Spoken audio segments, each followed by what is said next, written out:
Assalamualaikum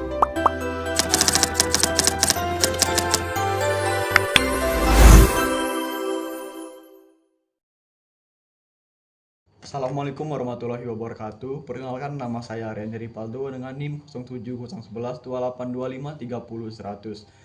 Dengan dosen pengampu Ibu Dian Anggraini MSI pada mata kuliah Teori Administrasi Publik, Program Studi Administrasi Publik, Fakultas Ilmu Sosial dan Politik Universitas Sriwijaya. Pada kesempatan kali ini saya akan memproseskan mengenai topik paradigma dari administrasi negara menuju ke administrasi publik. Dalam kehidupan sehari-hari, hampir semua dari kita pasti pernah berurusan dengan layanan pemerintah. Misalnya, mengurus KTP, mengurus surat keterangan bayar pajak, atau bahkan sekadar mencari informasi layanan publik secara online. Namun, jika kita melihat proses ini, proses pelayanan publik seringkali identik dengan birokrasi yang panjang, bahkan prosedur yang rumit, serta pelayanan publik yang lambat. Sementara saat ini, banyak layanan pemerintah mulai berubah lebih cepat, lebih transparan, bahkan lebih mudah diakses secara digital. Perubahan tersebut sebenarnya tidak terjadi begitu saja. Di baliknya terdapat perubahan cara pandang atau paradigma dalam administrasi publik. Oleh karena itu, dalam presentasi kali ini saya akan membahas 3 hal utama. Yang pertama adalah pengertian administrasi publik itu sendiri. Yang kedua adalah 5 paradigma administrasi publik menurut Nicholas Henry. Dan yang ketiga adalah perkembangan paradigma administrasi publik mulai dari Old Public Administration hingga e-governance. Melalui pembahasan ini, kita bisa melihat bagaimana administrasi publik terus berkembang untuk menjawab tuntutan masyarakat yang semakin kompleks. Untuk memahami paradigma administrasi publik, kita harus terlebih dahulu memahami apa yang dimaksud dengan administrasi publik itu sendiri. Secara umum, administrasi publik dapat diartikan sebagai proses pengelolaan organisasi pemerintahan dalam melaksanakan kebijakan publik serta memberikan layanan kepada masyarakat. Menurut Dwight Waldo, administrasi publik merupakan organisasi dan manajemen manusia serta sumber daya yang digunakan untuk mencapai tujuan pemerintah. Definisi ini menunjukkan bahwa administrasi publik tidak hanya berkaitan dengan prosedur administratif, tetapi juga menyangkut bagaimana pemerintah mengatur dan mengelola pelayanan bagi masyarakat. Administrasi publik juga berbeda dengan administrasi bisnis. Jika administrasi bisnis berorientasi pada keuntungan atau profit, maka administrasi publik berorientasi pada kepentingan umum. Tujuan utamanya adalah bukan mencari keuntungan, melainkan memberikan pelayanan yang adil, efektif, dan bermanfaat bagi masyarakat luas. Selain itu, administrasi publik memiliki karakteristik khusus. Yang pertama adalah aktivitasnya selalu berkaitan dengan kepentingan publik. Yang kedua, kegiatannya berada dalam kerangka hukum dan peraturan yang jelas. Yang ketiga, administrasi publik harus mempertanggungjawabkan kegiatannya kepada masyarakat. Karena lingkungan sosial dan politik terus berubah, maka cara pandang administrasi publik juga mengalami perkembangan. Perubahan secara pandang inilah yang kemudian dikenal dengan pergeseran paradigma dalam administrasi publik. 5 paradigma administrasi publik menurut Nicholas Henry. Perkembangan paradigma administrasi publik dijelaskan secara sistematis oleh Nicholas Henry melalui 5 paradigma utama. Paradigma pertama adalah dikotomi politik dan administrasi yang berkembang pada tahun 1900 hingga 1926. Paradigma ini dipengaruhi oleh pemikiran Goodnow dan White. Inti gagasannya adalah memisahkan secara tegas antara politik dan administrasi. Politik bertugas merumuskan kebijakan, sedangkan administrasi bertugas melaksanakan kebijakan tersebut secara netral dan profesional. Paradigma kedua adalah prinsip-prinsip administrasi yang berkembang pada tahun 1927 hingga 1937. Pada masa ini, para ahli seperti Willoughby dan Taylor percaya bahwa terdapat prinsip-prinsip administrasi yang bersifat universal. Prinsip-prinsip tersebut diyakini dapat diterapkan di berbagai organisasi untuk meningkatkan efisiensi dan efektivitas kerja. Salah satu konsep terkenal dari periode ini adalah post-crop yang diperkenalkan oleh Luther Gulick. Paradigma ketiga adalah administrasi negara sebagai ilmu politik yang berkembang pada tahun 1950 hingga 1970. Paradigma ini muncul setelah kritik tajam dari Herbert Simon terhadap gagasan prinsip administrasi yang dianggap terlalu sederhana. Dalam paradigma ini, administrasi publik kembali dipandang sebagai bagian dari ilmu politik karena berkaitan erat dengan proses pembuatan kebijakan. Paradigma keempat adalah administrasi negara sebagai ilmu administrasi. Paradigma ini menekankan pendekatan manajemen dan teori organisasi. Fokusnya adalah pada perilaku manusia dalam organisasi, serta bagaimana meningkatkan efektivitas kerja birokrasi. Paradigma kelima adalah administrasi publik sebagai administrasi yang berkembang sejak tahun 1970 hingga sekarang.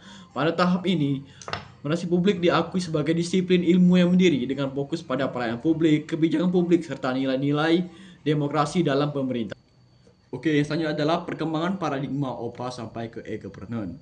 Setelah memahami 5 paradigma menurut Nicholas Henry, kita juga perlu melihat perkembangan pendekatan administrasi publik yang lebih modern. Perkembangan ini lebih sering dijelaskan melalui beberapa model paradigma yang muncul secara bertahap, yaitu All Public Administration, New Public Administration, New Public Management, New Public Service, New Public Governance, hingga e-governance. Oke, yang pertama adalah All Public Administration atau OPA. Paradigma ini merupakan model administrasi publik klasik yang berkembang pada awal abad ke-20. OPA banyak dipengaruhi oleh pemikiran Woodrow Wilson yang dianggap sebagai salah satu tokoh awal studi administrasi publik, serta teori birokrasi dari Max Weber. Dalam paradigma ini, organisasi pemerintah disusun secara hierarkis dengan pembagian tugas yang jelas serta aturan yang sangat formal. Setiap pegawai memiliki posisi dan tanggung jawab tertentu dalam struktur birokrasi. Tujuan utamanya adalah menciptakan sistem pemerintahan yang stabil, tertib, dan dapat berjalan secara rasional. Namun, dalam praktiknya, model birokrasi seperti ini seringkali menimbulkan berbagai masalah. Prosedur menjadi panjang, pelayanan menjadi lambat, dan birokrasi menjadi kurang fleksibel dalam menghadapi kebutuhan masyarakat yang terus berubah-ubah. Warga negara dalam paradigma ini juga dipandang sebagai objek administrasi, bukan sebagai pihak yang dilayani. Kelemahan inilah yang kemudian mendorong munculnya paradigma berikutnya. Oke, yang kedua adalah New Public Administration atau NPA. Paradigma ini berkembang pada akhir tahun 1960 dan dipengaruhi oleh berbagai perubahan sosial dan politik yang terjadi pada masa itu. Salah satu momentum pentingnya adalah Konferensi Windhoek tahun 1968 yang diperkasai oleh Dwight Waldo. Pada masa itu banyak akademisi dalam praktisi administrasi publik merasa bahwa birokrasi terlalu fokus pada efisiensi dan netralitas, tetapi kurang memperhatikan masalah ketidakadilan sosial yang terjadi di masyarakat. Oleh karena itu, NPA membawa pendekatan baru yang menekankan pentingnya nilai keadilan sosial, partisipasi masyarakat, serta kepekaan terhadap kelompok-kelompok yang kurang beruntung.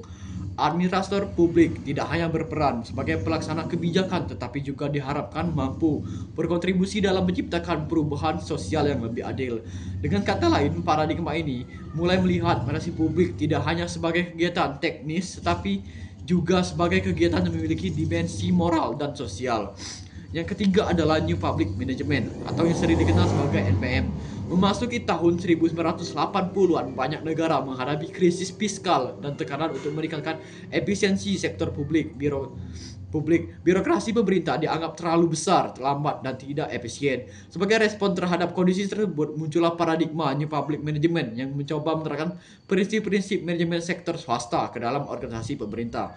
Paradigma ini menekankan beberapa hal penting seperti efisiensi anggaran, pengukuran kinerja, dan desentralisasi kewenangan, serta kompetisi antar lembaga pelayanan publik. Salah satu gagasan terkenal dalam paradigma ini adalah konsep Repeating Government yang diperkenalkan oleh David Osborne dan Ted Gabler. Dalam pendekatan ini, pemerintah didorong untuk lebih inovatif, lebih responsif, serta lebih berorientasi pada hasil. Warga negara dalam konteks NPM sering dipandang sebagai pelanggan yang harus mendapatkan pelayanan yang berkualitas. Meskipun demikian, paradigma ini juga mendapatkan kritik yang tajam. Banyak pihak menilai bahwa pelayanan publik tidak bisa sepenuhnya disamakan dengan layanan bisnis, karena tujuan utama pemerintah bukanlah mencari keuntungan, melainkan memenuhi kepentingan masyarakat. Yang keempat adalah New Public Service atau NPS. Paradigma ini muncul sebagai kritik terhadap pendekatan New Public Management. NPS dikembangkan oleh Robert Bidenhart dan Janet Bidenhart pada tahun 2000-an. Dalam paradigma ini ditegaskan bahwa peran utama pemerintah adalah melayani warga, bukan sekadar mengelola organisasi secara efisien.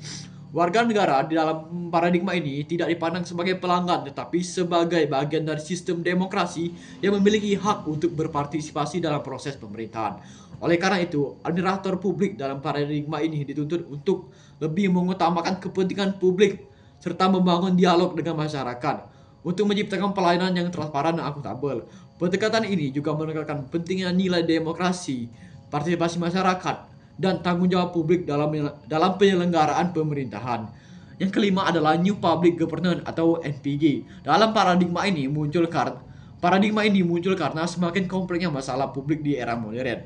Banyak sekali persoalan seperti kemiskinan, lingkungan, atau pembangunan daerah tidak bisa diselesaikan oleh pemerintah sendiri. Dalam paradigma New Public Governance, penyelenggaraan pemerintahan tidak lagi hanya dilakukan oleh pemerintah, tapi melibatkan aktor lain seperti sektor swasta, organisasi masyarakat sipil, serta komunitas masyarakat. Pendekatan ini menekankan pentingnya kolaborasi, jaringan kerjasama, dan partisipasi masyarakat dalam proses pengambilan keputusan maupun pelaksanaan kebijakan publik. Dengan demikian, pemerintah diharapkan tidak lagi berperan sebagai satu-satunya pengambil keputusan, tetapi sebagai fasilitator yang mengorganisasikan berbagai pihak untuk mencapai tujuan bersama. Yang terakhir adalah e-governance atau e-governance. E-governance merupakan perkembangan terbaru dalam public administration, merupakan teknologi informasi dan komunikasi untuk meningkatkan kualitas pelayanan publik. Melalui penerapan e-governance, berbagai layanan pemerintah dapat dilakukan secara digital sehingga proses layanan menjadi lebih cepat, transparan, dan mudah diakses oleh masyarakat. Contoh penerapan e-governance di Indonesia dapat dilihat melalui berbagai layanan digital pemerintah, seperti sistem berbasis elektronik, portal pelayanan publik online, serta aplikasi-aplikasi pengaduan masyarakat. Pemanfaatan teknologi ini tidak hanya meningkatkan efisiensi administrasi, tapi juga memperkuat transparansi dalam akuntabilitas dalam penyelenggaraan pemerintahan.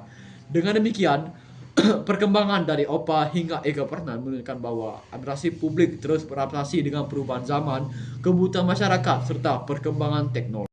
Sebagai kesimpulan, perkembangan administrasi publik menunjukkan bahwa cara pemerintah mengelola pelayanan publik terus mengalami perubahan. Mulai dari pendekatan birokrasi klasik dalam all public administration, kemudian berkembang menuju pendekatan yang lebih memperhatikan nilai sosial melalui new public administration. Selanjutnya menekankan bahwa efisiensi melalui new public management hingga akhirnya berkembang ke arah pelayanan publik yang lebih partisipasif melalui new public service dan new public governance.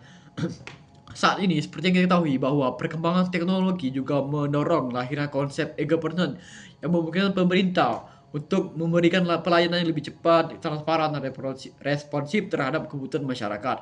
Dengan demikian, administrasi publik merupakan bidang yang terus berkembang seiring dengan perubahan kebutuhan masyarakat dan perkembangan teknologi.